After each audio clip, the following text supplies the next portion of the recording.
জনগণের হাতে এখন বালতি ধরিয়ে দিয়েছে, রাস্তায় সিরিয়াল ধরিয়ে দিয়েছে। তারা আমাদের ব্যাংকগুলো দখল করেছে, তারা পার্লামেন্ট দখল করেছে, তারা বিভিন্ন জায়গায় দুদক দখল করেছে। সন্ত্রাসী কায়দায় 11 দলীয় জোটের যারা নেতৃবৃন্দ তাদের বাসায় হামলা চালাচ্ছে।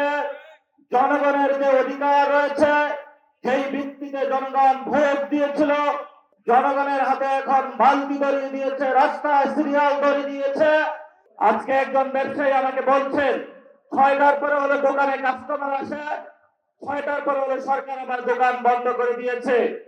পেট্রোল পাম্পের সামনে গিয়েছি, একজন পাঠা উবার চালক আমাকে বলছেন আমি বাইক চালিয়ে হলো টাকা ইনকাম করে আমার সেই গ্রামে বাচ্চাকে পাঠিয়ে থাকি, সারাদিন সিরিয়াল ধরে থাকি।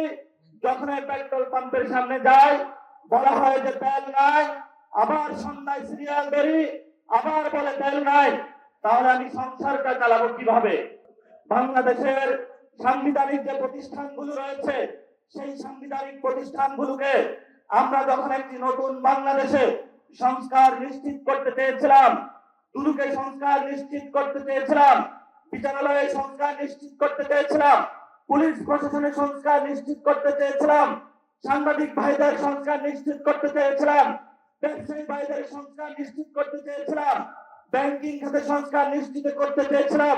সেইখানে হলো মাননীয় প্রধানমন্ত্রী তার চিরচারিত অভ্যাস মহাভবনের ভাই বোনেদেরকে নিয়ে এসেছে, কাউকে দুদকে বসিয়েছে, কাউকে বাংলাদেশ ব্যাংকে বসিয়েছে, কাউকে বিচারালয়ে বসিয়েছে, কাউকে হলো পুলিশ প্রশাসনে বসিয়েছে, কাউকে হলো পার্লামেন্টে নিজে মুখ বন্ধ করে তাকে হলো তার গ্রিন কার্ড দিয়ে বলেছে তুমি যা ইচ্ছা বাংলাদেশের মানুষের সাথে গাদ্দারি করতে পারো, তোমাকে আমি গ্রিন কার্ড দিয়ে দিলাম।